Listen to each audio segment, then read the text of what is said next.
got other friends, don't you? Really? Where? Because with Jen gone, Nick was pretty much the only friend I had left. Maybe I should just skip the final and take an incomplete. I'll make it up later. Or maybe I can help you with it.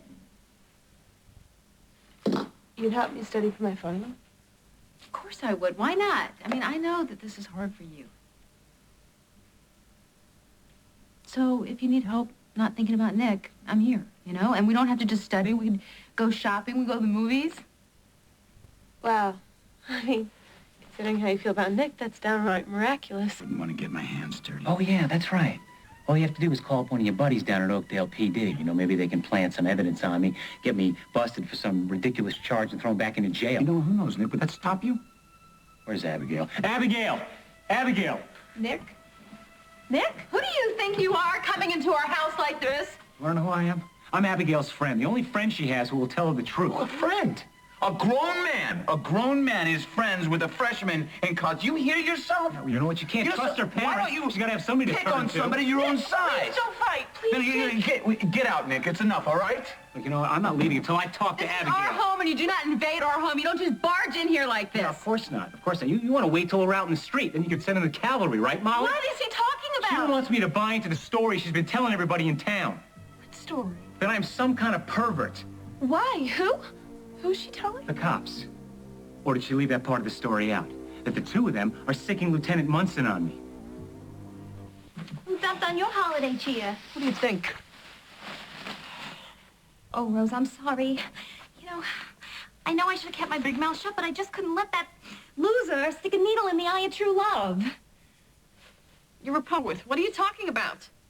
Okay, I'm gonna tell you. But you gotta promise not to get mad. I won't get mad. I went to Paul. I had to explain to him how Vincent P. O'Malley isn't fit to polish his shoes, how he's the third string all the way, and Paul's the star quarterback. He is. I mean, he's the guy you cheer for. He's every prom date we ever fantasized about. He's the reason that you've been sticking wedding cake under your pillow since you were 12, hoping that you dream of meeting a guy like him one day. And I told him that your one day is here, and that Rose D'Angelo isn't about to throw away perfection for a slug like Vince. So, now you can go ahead and scream and yell at me and tell me to butt out of your life. Get over here.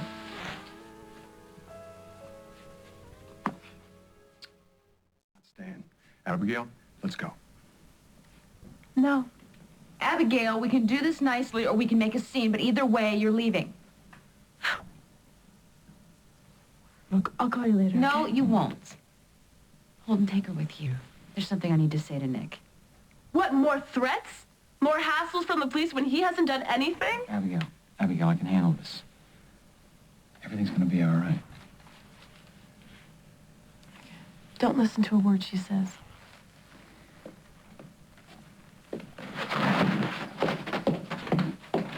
You sure about this?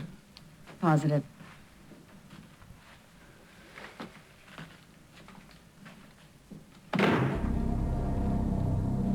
I don't know why you're doing this. I don't know what perverted thing is driving you, but this is the end of it, Nick. You have kissed my daughter for the last time. Well, that's where you're wrong, Molly. The good times have just begun. Oh, loves me, and there is nothing that you can do to keep us apart. Loves you? Maybe because you brainwashed her into thinking so, but trust me, Nick, that wouldn't last. Oh, yeah? You should hear her talk about us. Talk about our future together. You know, she offered herself to me tonight.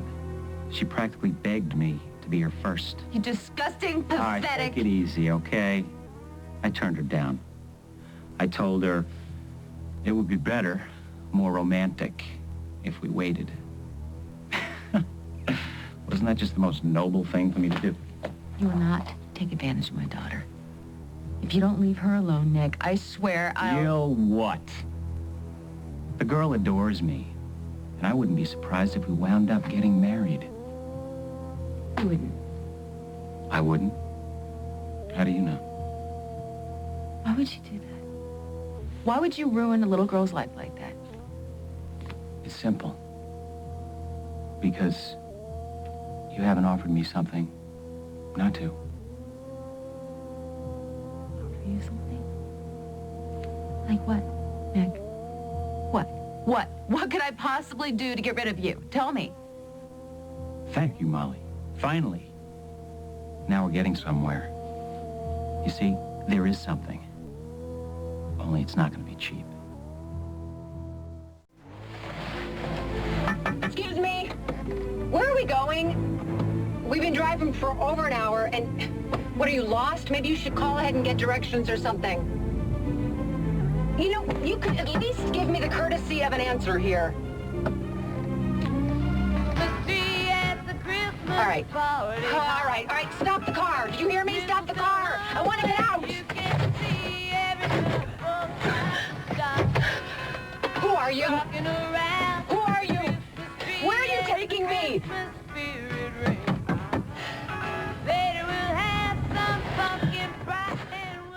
Charity. You know what I want? I want a future like you've got. What are you talking about? You know, you've earned yourself a really nice life, Molly.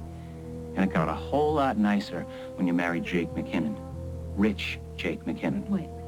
First we were talking about Abigail, then me, now Jake. What does Jake have to do with this? Well, everything. Because I need someone rich to give me the future that I want. You see, I am going to the front of the line. And your husband is the one that's going to get me there. Money?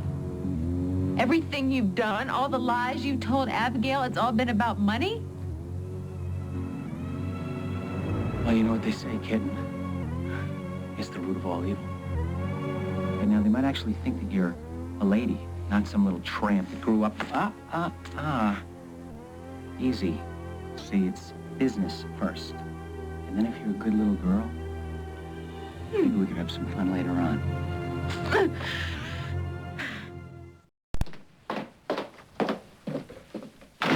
What's happening? It's over. It's finally really over. What is?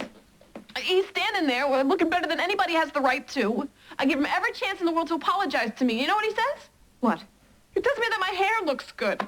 And he stares at me like I'm talking Chinese algebra or something. You know what? If that's what he thinks of me, he thinks I'm just some girl from the boardwalk who has great hair and can't be trusted. You know what? I'm glad. I'm glad that it's over. Is this your glad look? No, this is the look of a girl who spent a month's salary on a dress that's going to end up in the back of the closet. So you're not going? No. Why? So I can stand there, look at him, want to be with him, and wish him dead? So we'll go together. I love you. No thanks.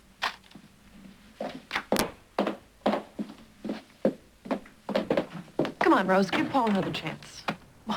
So he can compliment me on how shiny my shoes are? What is this? My twin has the psychic all of a sudden? No, I'm a criminal. Breaking and entering. Why? Paul came by after you left. What'd he say? You're gonna have to find out for yourself at the benefit. Here is your dress. You can change at my place and I will drive you. No, I can't. I can't go. I gotta stay here and rip O'Malley a new smile. You have to show up. I told Paul you would be there. I gave him my solemn promise. I got an idea, all right? You take my dress and you put on a little D'Angelo pizzazz. Oh, Rose, no, I cannot pass myself off as you anymore. I know you packed on a couple of pounds over the holidays, and I know Paul will never notice. Just don't get too friendly. Got it?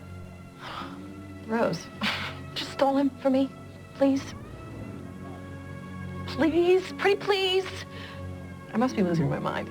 I knew I could count on you. Now go. I don't like to keep Paul waiting. Be nice.